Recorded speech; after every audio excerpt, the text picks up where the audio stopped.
FM News. Palengke Report.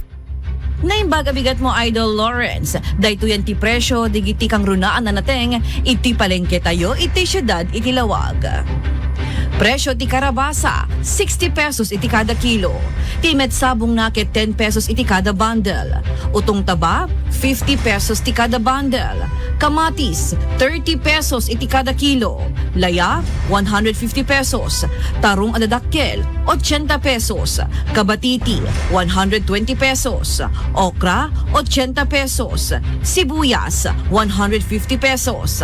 Bawang, 150 pesos metlaeng. Timet balatong ket sa ngagasot a pisos iti kada supot. Palang, 30 pesos iti kada tali. Silya pang pakbet, 120 pesos ti kada kilo. Bulong ti parya, 50 pesos ti kada repet.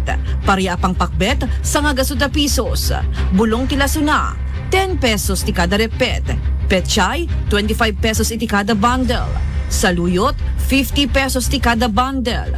Bulong iti marunggay, 20 pesos ti kada repet. Bulong ti kamutig, 25 pesos. Kamutig, 30 pesos ti kada kilo. Tabungaw, 30 pesos. Susop, 60 pesos ti kada kilo. Kentimet bunga ti marunggay, ket 80 pesos iti kada bundle. Dahil tapay laeng nga rod, Idol Lawrence, ti presyo, dagiti kang runaan anateng itatangal daw iti tiyandaan tayo iti Lawag City. Para iti price watch tayo iti Palengke Report, dahil ni Idol Tony G, Tatak IFM.